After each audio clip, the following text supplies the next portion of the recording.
Transmite Canal 2 de Televisión de la ciudad de Belleville, Córdoba, Argentina. Nuestra televisión, nuestra identidad. I see trees of green, red roses too. I see them.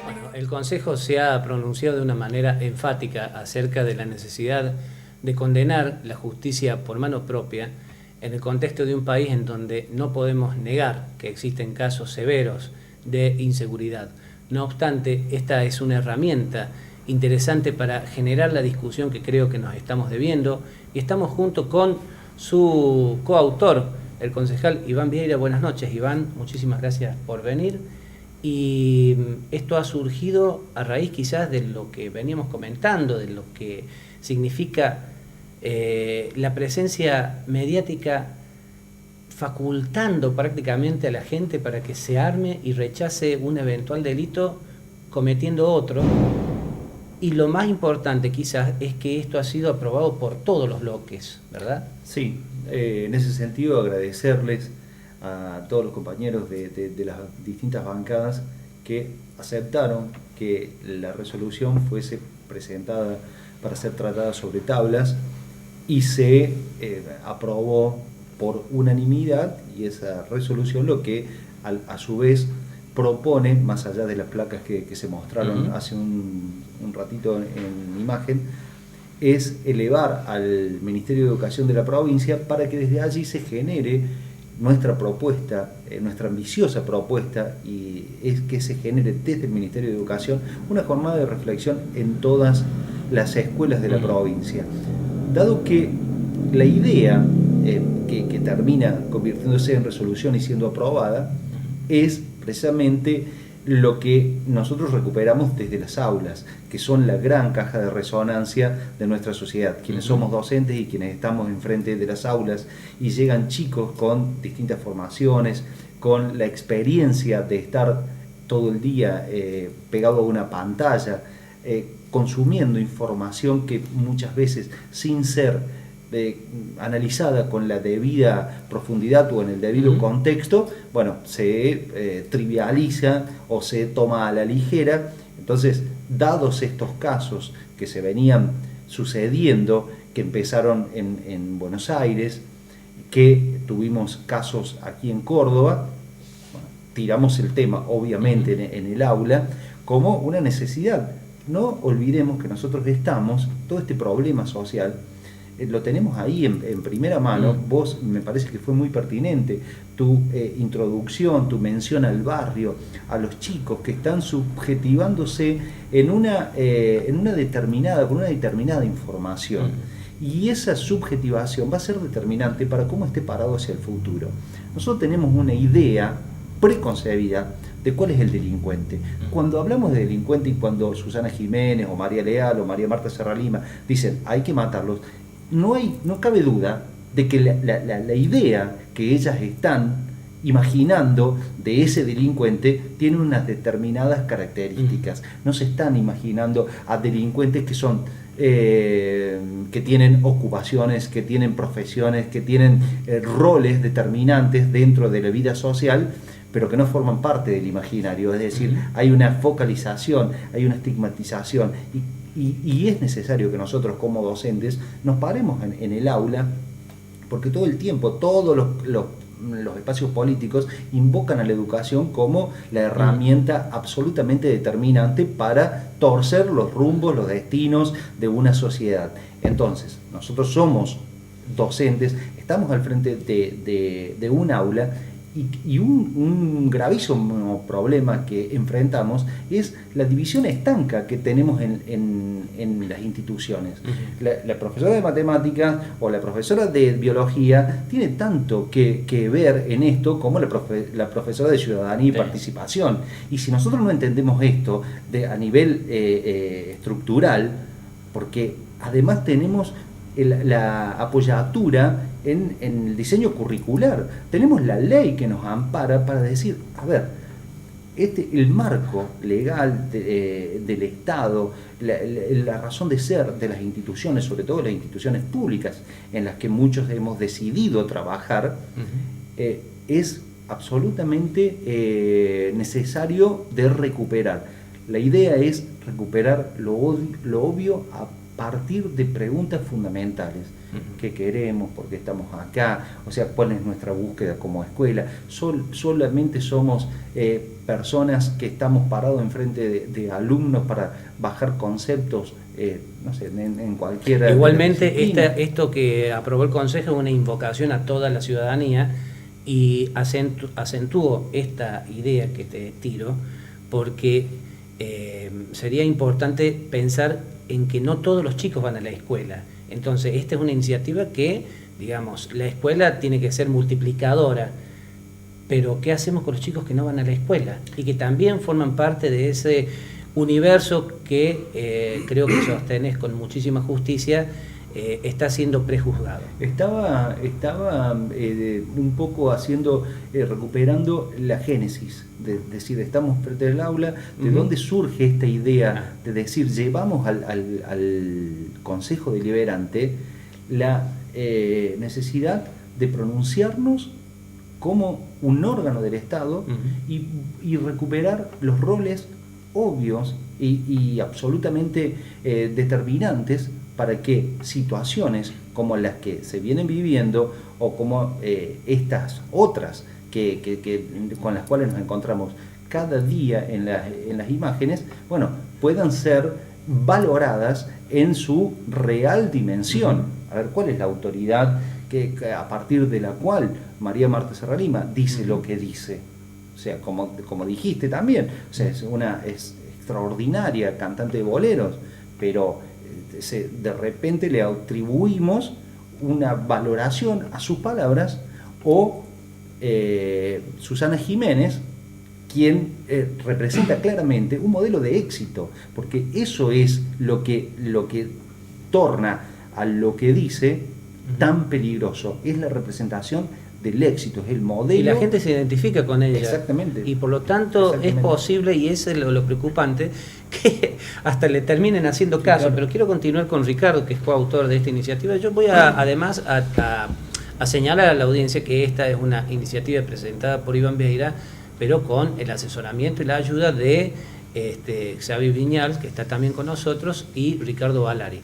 Da la casualidad, yo no sé si decir casualidad, pero igualmente es un indicativo muy importante, que en todos los casos también son docentes, más allá de que en el caso de Valari además es abogado, pero comparte y discute y está trabajando en aulas. Por lo tanto, evidentemente le viene tomando el pulso a esta necesidad, Ricardo, y nos decías antes de comenzar este programa que en esto que está sucediendo de la justicia por mano propia, los medios de comunicación están teniendo un papel fundamental. Sí, correcto. Es decir, acá me preocupa muchísimo esta forma en que han abordado los medios de comunicación, sobre todo los más importantes, los que son más vistos por la población, este tema, donde hacen una ensalada de mezcla de cosas, donde toman estas opiniones de estos personajes destacados del espectáculo y que por supuesto son de alguna manera formadores de opinión. Y entonces esto va a traer consecuencias lógicas en que cada ciudadano se va a creer legitimado de que va a poder actuar como actuó esta persona, el carnicero en este caso concreto, de perseguir a su atacante, a su agresor, el que le había robado, de perseguirlo con el auto, atropellarlo, matarlo, bajarse del auto, pegarle patada, y los ciudadanos que estaban accidentalmente en ese lugar de los hechos, también, que eso lo he podido observar yo por televisión, agredir al tipo que estaba agonizando, aplastado por el auto. Entonces, y a su vez después ver también lo penoso del espectáculo. Esto fue patético, por ejemplo, que la policía cuando llegó tampoco en un primer momento actuaba, y es como que los vecinos seguían agrediendo a la persona que se estaba muriendo. Esto lógicamente va a traer consecuencias, si seguimos en esta dinámica, va a traer consecuencias graves y vamos a volver a un estado primitivo, ¿no? Es decir, donde vamos a llegar a la época de los cabos, la época de los vaqueros del oeste, donde bueno, cada uno va a tener que tener una arma para salir a defenderse del supuesto agresor. Bueno, de hecho es lo que pareciera que se estuviera incentivando, porque si Susana Jiménez dice, no solamente tendría un arma, tendría granadas. Exactamente, es decir, hay una banalización de todo esto, una ligereza en las opiniones, una falta de reflexión. Yo hablaba con Iván, cuando hablábamos de este tema, yo decía, por ejemplo, el carnicero, pensemos en el carnicero defendía sus 5.000 pesos, que era lo que le había robado esta persona. Lo persiguió, lo mató.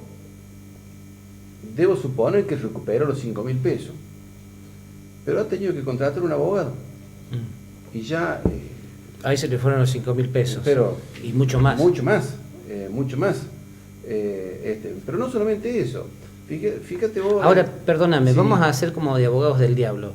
En todos los testimonios lo que se coincide es que el carnicero, por ejemplo, que ha sido de público conocimiento el caso, no es que había perdido esos 5.000 pesos de mano de este ladrón, sino que además no era la primera vez, sino que era la tercera o la cuarta que el mismo ladrón había entrado a robarle y que ya lo tenía plenamente identificado, lo cual algunos dicen que eso agravaría el hecho de que él haya ultimado al ladrón. Pero igualmente no era la primera vez, y ahí está la cuestión que también uno tendría que tratar de ver sin caer tampoco en discursos apologéticos de la justicia por mano propia, hasta qué punto estamos o no estamos protegidos los habitantes de este país en relación al delito. En eso comparto, es decir, nosotros tenemos que estar insistiendo, las autoridades, en cuanto a que la seguridad es un tema fundamental, tenemos mecanismos para hacerlo valer, pero de todas maneras volvemos a lo mismo, es decir, si nosotros incentivamos de alguna manera, dando un mensaje contradictorio, un mensaje errado a la sociedad, de que puede salir a matar, que se puede salir a matar, y bueno, no vamos a lograr eso. Pero yo aparte me pregunto, acá yo el otro día leía una nota, una opinión, por ahí que recordaba el caso de cuando el violador serial que había en la ciudad de Córdoba. En un primer momento se enfocó a una persona que no resultó no ser esa, y después se terminó. Pero bueno, esa persona podría haber sido objeto también de un linchamiento, de alguna agresión, porque también estamos justificando ese tipo de cosas. Y otras cosas que hay que tener en cuenta también, ¿cuál es el límite? ¿Hasta dónde yo puedo llegar a perseguir?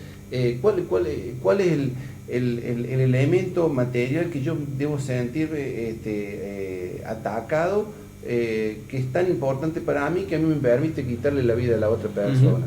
Entonces, un ejemplo simple. Si esta persona que iba corriendo doblaba en una esquina cuando doblaba confunde y encuentra a otra persona y lo mata. ¿Qué hacemos con la víctima inocente que no tenía nada que ver, que es confundida con el ladrón que se iba persiguiendo? Tenemos otra vida más cegada de un inocente, de una persona que no tenía nada que ver con él. ¿Qué pasa, por ejemplo, no sé, el ejemplo de un vecino que el niño se salta a la tapia, se mete en el jardín, le rompe las plantas, para buscar la pelota que se le cae cuando juega en la casa de él? Y lo hace un día, lo hace el otro, el vecino va y se queja con el padre es medio displicente, no le hace caso, y el niño sigue saltando. Bueno, a lo mejor el vecino, siguiendo estas ideas, un día va a tener derecho a desgarrar, sacarle escopeta y pegarle un tiro al chico. Es decir, hay que buscarle a todas estas cosas la racionalidad. Y además, otra cuestión que es, hay una mezcla de cosas. Una cosa es la legítima defensa, otro tema es la justicia por mano propia, y otra cosa que también veo que se puso en el tapete es la pena de muerte. Son tres cosas diferentes, y hacemos una ensalada y mezclamos las cosas y empezamos a hablar de todo, y lo único que llevamos es mensajes confusos. Así es. Bueno, también nos acompaña Xavi Viñals, que ha sido uno de los autores de la iniciativa, con trayectoria docente, y a partir de lo cual también seguramente ha surgido esto. ¿Cómo ves la situación, Xavi? Bueno, la verdad es que fue un llamado que me hizo Iván, y nos pusimos a hablar, porque a veces hemos hablado de nuestra cuestión docente, y fue hablar del mensaje precisamente. O sea, yo estoy dando filosofía en la escuela, tanto en el secundario como en el terciario, y los temas de estos, evidentemente, justo, casualidades del año, estamos tocando el tema de ética. Entonces, en ética, evidentemente, hablamos de moral, ética, códigos, la construcción de las costumbres, los dilemas morales, o sea, cuando hacemos una cosa, cuando no hacemos otra acción. Y justo entonces cayó, la idea era, ¿cómo hacemos para no banalizar, no trivializar las palabras, darle valor a las palabras, y poder conversar con los chicos, las conversaciones que salen en el aula, que son muy, muy ricas, realmente. O sea, es un placer en este sentido poder contraargumentar, pero al mismo tiempo la alarma se prendió. O sea, había una primera respuesta rápida, sin tomarse, o sea, como un sentido compartido, es al choro lo mato. O sea, para. Ahora, ¿eso lo dicen los alumnos o lo dicen porque lo dicen los padres? ¿Cómo viene la mano? Evidentemente es una construcción social que tenemos. Es un contexto. Si uno entra en una farmacia y habla del carnicero y si hay que matarlos todos, probablemente las 3, 4 personas, 5, en el primer momento, en el ipso facto, todos asentirán, dirán, sí, sí, sí. Ahora, si alguien agarra y dice, esperemos un momento. Hay una película que seguro que todos los más viejos recordaremos, es blanco y negro, que es 12 hombres sin piedad. Cuando la señora esta, que no me acuerdo la actriz, hablaba de un jurado, ¿no? 12 hombres sin piedad están a punto de condenar a un chico negro que aparentemente ha hecho algo. Y en la primera votación, cuando tienen que ser por unanimidad, salen 12, o sea, pues sale 11 que es culpable y solo uno, Henry Fonda, que dice que no. Que genera la duda. Dice, pensémoslo. O sea, y esta es un poco la línea cuando redactamos la ordenanza, que muy, o sea, realmente es de agradecer que todos los grupos la hayan acompañado. Ese era el punto, ¿no? O sea, paremos. O sea, no estamos diciendo, sí, no, rápido, tal, sino démonos ese tiempo, démonos ese espacio, démonos ese ponerse en la piel del otro, de los otros tal. Humanicemos al otro, porque sabemos que uno de los riesgos más fuertes que hay cuando, a lo que comentaba antes Iván también, de la estigmatización, cuando todos tenemos en la cabeza un prototipo de delincuente, llega a ese punto en que podemos llegar a deshumanizarlo, y cuando deshumanizamos es lícito hacer cualquier cosa, porque cuando uno no es humano, tal. La historia, sobre todo la del siglo XX, está plagada de genocidios y de muertes enormes, precisamente al deshumanizar el otro. O sea, el nazismo como ejemplo, el armenio, y tenemos hasta Ruanda y Burundi en los 90. Entonces, si paramos la pelota, empezar a ver al otro como humano, se equivocó, ahora, podemos juzgarlo, lo ha hecho mal, sí, pero es humano. Xavi, quizás siempre sucedió, pero en esta época lo que uno nota es la fugacidad. Todo el mundo está acelerado, todo el mundo quiere las cuestiones rápidas, lograr inmediatamente, y en ese marco de acelere me parece que encaja justo esta idea de la justicia por mano propia, porque ¿qué es lo que garantiza, entre comillas, la justicia por mano propia? Que eventualmente la persona que ha sido la que cometió un delito contra uno va a pagar por ese delito ahora, no dentro de 2 años cuando termine el juicio oral y público. Pero precisamente, o sea, hay que volver a la inmediatez, que es perjudicial, o sea, que puede ser beneficiosa en algunos puntos, en algunas cosas de nuestra sociedad. Precisamente uno de los puntos que nuestra sociedad tiene que también conversar sobre sí misma, y tiene que abrirse el diálogo abierto, para agarrar el título del programa, es darse tiempo para pensar, darse tiempo para las noticias. ¿Cómo puede ser que, si hiciésemos una encuesta ahora mismo a cualquier televidente, cuál fue la noticia de portada de hace 2 semanas? O sea, no se acuerda. No tenemos ni idea. Si preguntamos, ¿cuándo fue el último atentado de París? ¿Era Navidad? O sea, hay una velocidad de información que precisamente nos lo da nuestra sociedad. Estamos atravesando un momento apasionante en cuanto a muchas cosas que ocurren a una velocidad, pero al mismo tiempo regalarnos esos espacios de pensamiento, y digo regalarnos porque me parece que ya empieza a ser casi un lujo. Y en ese marco vos ves que los chicos, por ejemplo, los estudiantes a donde ustedes están apelando en primer medida, ¿toman bien esta idea o en todo caso, o ves que están también como los adultos resistentes a esto? O sea, yo creo que resistentes a la idea de evitar la justicia por manos propias, ¿no? Yo creo que, o sea, no dejan de ser un reflejo de la sociedad. Uh-huh. La ventaja que tienen probablemente los chicos es que, estoy pensando en los de secundario, atraviesan varias materias y profesores que existen esas materias para darse este tiempo. Uh-huh. O sea, tener filosofía, tener antropología, tener psicología, tener teatro mismo, tener todas las artes plásticas, te permiten, o sea, en lo duro que es prepararte una sensibilidad distinta. Claro, o sea, hay materias que te preparan realmente para el mundo del trabajo, en lo técnico. El otro día estuvimos en un taller en la ENED precisamente y hablábamos de esas virtudes de preparar y al mismo tiempo preparar ciudadanos críticos.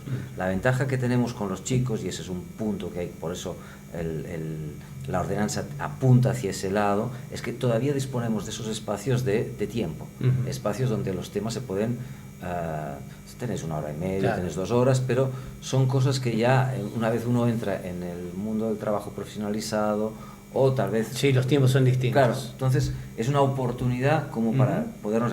Sería genial que los adultos también nos regalásemos eso. Yo me imagino que los asados y esas cosas tienen algún punto de conversación. Lo interesante en los asados, y por eso yo creo que está muy bien discutir, no abolir la discusión, sino a veces discutir con elegancia y con respeto, y como deberíamos hacer siempre, ¿no? Y además porque somos amigos, ¿no? Yo no sé, ayer tuve una discusión con una persona que pensamos tan diferente, pero como hay un respeto y un cariño incluso, o sea, hay esa fraternidad de reconocerte en la comunidad, tienes la oportunidad de estar, pues sí, 2 horas parados o 1 hora parado al lado de un coche hablando. Entonces, regalarse esos momentos creo que es interesante. Bueno, y cuando empezábamos el programa apuntaba justamente a que uno vive en los barrios, cómo es la situación de muchísima angustia. Uno ve, por ejemplo, a la vuelta de la casa de uno, que le entran al patio, que le llevan la moto, ya estoy cansado como periodista de estar relatando la cantidad de ciclomotores que se llevan a diario o de motocicletas, y uno se angustia. Y por eso lo invitamos a alguien que ya ha venido también a este programa y hemos hablado con él sobre el tema seguridad también desde el punto de vista barrial, y me interesaba muchísimo la palabra, en este caso de Víctor Martínez. Buenas noches, muchísimas gracias por estar. Muy buenas noches, gracias a usted, maestro. Porque yo sé que en el centro vecinal, por ejemplo, en donde siempre has estado, Ascasubi Oeste, ¿no? Ascasubi Oeste, sí. Inclusive has trabajado y has promocionado el hecho de hacer talleres, cosas para que los chicos se entretengan, que estén, digamos, sacarlos de la calle. Ha sido uno de tus lemas, yo lo he recordado en muchas oportunidades en este programa como un aporte que por ahí, ¿no? Decía Xavi, qué bueno que los adultos también hablen de este tema y no solamente con el gran tiempo que se tiene en las escuelas, pero por ejemplo, fíjense la importancia de un centro vecinal en donde este tema no solamente sea de hablar, sino de hacer. ¿Cómo ves el tema de la seguridad, Víctor? ¿Qué ves en tu barrio? ¿Qué cosas te preocupan?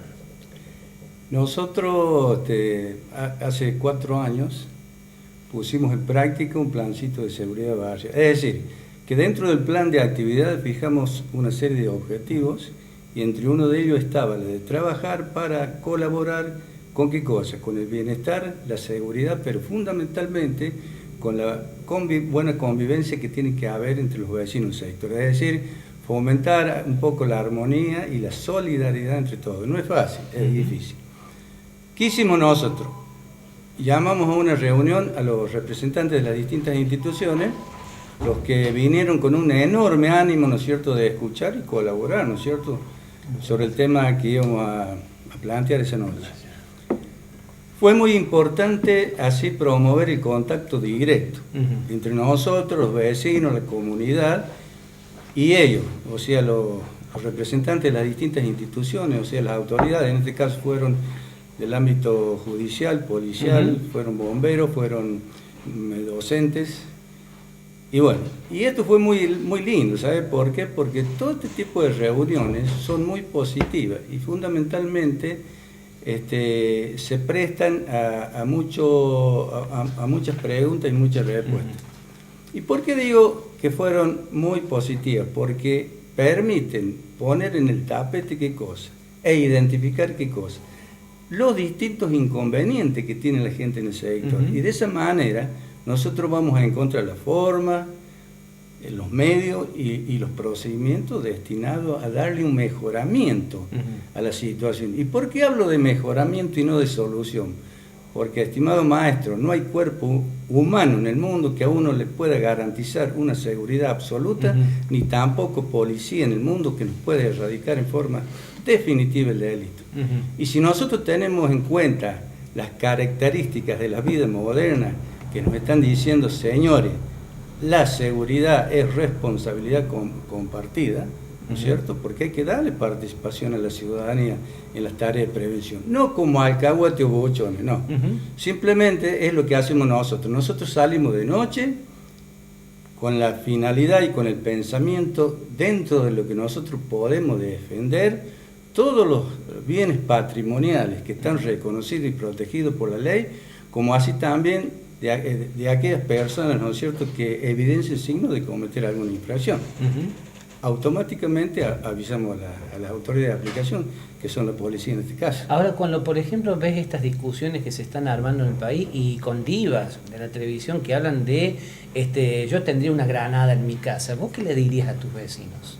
No, eso sale de lo que establece la ley. Yo siempre me he movido, fuera de la ley está eso. Me he desplazado y me he expresado dentro del campo de la realidad. En estos momentos, lamentablemente, todos nosotros, ¿no es cierto?, cada vez más estamos siendo tocados o acuciados o atacados por ese elevado nivel de violencia, ¿no es cierto?, que lo hay especialmente, no acá en el interior del país, pero en los grandes centros urbanos como son Buenos Aires, Rosario, Córdoba, ¿no es cierto?, es terrible, porque es algo que no tiene explicación. Y guarda el hilo, maestro, que todo este fenómeno, si sigue de esta manera, es incontrolable. Fíjese usted que uno ve los distintos informativos y la policía no sabe qué hacer para frenar este accionar delictivo, porque es así. Se dan el lujo de amenazar a las autoridades utilizando algunos medios de comunicación social. Lo vimos ayer, efectivamente. Como así también esto es grave, yo diría gravísimo y muy preocupante, que toda esta situación se da dentro de un marco donde la justicia garantista protege al delincuente en detrimento, repito, en detrimento de los derechos de las posibles víctimas. Entonces esto, ya yo digo, a veces no me da ganas de hablar, es decir, pero no por miedo, porque me da tristeza y me preocupa de lo que está sucediendo, porque es así. Otra de las cosas que yo veo, que acá tienen que suceder los hechos para salir a hablar y proponer esto y proponer aquello. Acá jamás, maestro, jamás de los jamás, ninguna, por lo que yo tengo idea y por lo que yo he escuchado y he visto, que haya aparecido, salvo acá el concejal Bellaire, que ha presentado ese proyecto que yo lo aplaudo, ha salido a ofrecer algo que esté relacionado con ¿qué? Con la autoprevención, con la autodefensa, con la autoprotección. Eso es fundamental. Nosotros tenemos que estar preparados si tenemos en cuenta de lo que está pasando en este momento. Cuando usted habla de autoprevención, autodefensa, ¿a qué se refiere, amigo? No, es que, por ejemplo, no digo de tener un revólver en casa. Claro, vale aclararlo. Sí, muy bien. Por ejemplo, cuando nosotros dejamos una vivienda sola, no vamos de paseo, un mes, 2 meses de vacaciones, bueno, por lo menos decirle a la gente, mire, usted tiene que avisar al vecino o denos el teléfono, nosotros sabemos que le vamos a pasar 2 o 3 veces por su casa, porque es una así. Seguridad comunitaria. Exactamente, seguridad comunitaria. Bueno, yo ahora les planteo para el próximo bloque una consulta a todos. Estamos de acuerdo en general en los términos. Ahora, Hay una discusión, creo que un poco la plantea también nuestro invitado Víctor Martínez, en relación a ese celo que por ahí se nota muchísimo en algunos abogados y magistrados también y funcionarios judiciales en relación al cuidado de los derechos y las garantías de los delincuentes. La consulta es la siguiente: en un país en donde nosotros vemos permanentemente lo que se denomina popularmente como la puerta giratoria, en donde el delincuente entra por una puerta de la justicia y sale inmediatamente por la otra, ¿cómo hacer para hacer entender a la comunidad esta necesidad de evitar la justicia por mano propia, pero luego de la pausa? I see trees of green, red roses too. I see them blue.